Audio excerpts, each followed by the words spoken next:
তারা এক পর্যায়ে আমাদের দেখে 1 2 3 4 ছাত্র দলের একটা যে স্লোগান আছে তারা ওই স্লোগানটাও দেয় আর কি।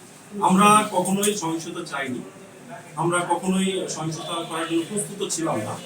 তো আমরা ভেতরে অবস্থান করছিলাম, তারা গেটে তালাবদ্ধ করে রাখে, নতুন ডিসি স্যারকে তারা ক্যাম্পাসে ঢুকতে দিবে না।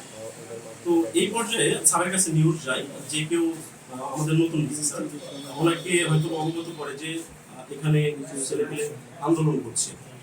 তো উনি নিজেকে নিরাপত্তাহীনতায় উনি নিজে নিরাপত্তাহীনতায় ভোগে এবং আমাদের কাছে উনি সাহায্য চায় যে ওনাকে নিয়ে যেন আমরা গেটের দিকে আসি।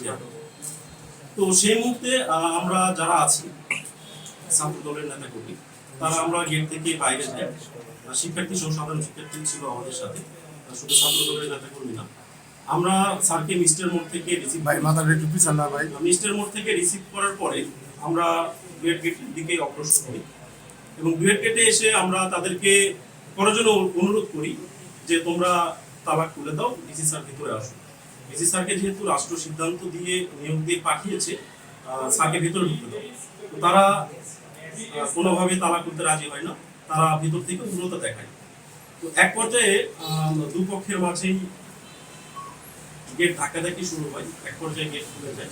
তো ডিসি স্যার যখন ভিতরে ঢুকবেন অতর্কিত আমাদের ওপর এবং ডিসি স্যারের গাড়ির উপরে অতর্কিত ইট পাটকেল নিক্ষেপ শুরু হয় এবং যারা ইট পাটকেলগুলো নিক্ষেপ করে তারা শিবির ডুয়েট শাখা এই ছাত্র সংগঠনের সাথে জড়িত। আমরা ইতিমধ্যেই সেগুলোর প্রমাণ বিভিন্ন অনলাইন মাধ্যমে আপলোড করেছি। আমাদের ছাত্র দলের কেন্দ্রীয় সভাপতি রাকিবুল ইসলাম রাকিব ভাই ওনার পেজে আপলোড করেছেন, দুইজনের এভিডেন্স উনি আপলোড করেছেন। রহমান তারা ডুয়েট ছাত্র শিবিরের সাথে ওতপ্রোতভাবে জড়িত এবং তারা সেই আন্দোলনের লিড দেয়, আমাদের উপরে অতর্কিত হামলা চালায়।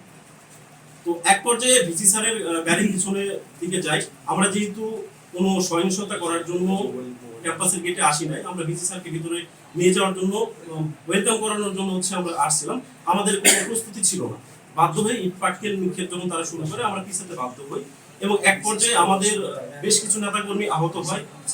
ভিসি স্যারের পিছনে পুলিশ ছিল, আমার কাছে যে তথ্য আছে 7 থেকে 8 জন পুলিশও আহত হয়। এক পর্যায়ে আমাদেরকে সেলফ ডিফেন্সে যেতে হয়।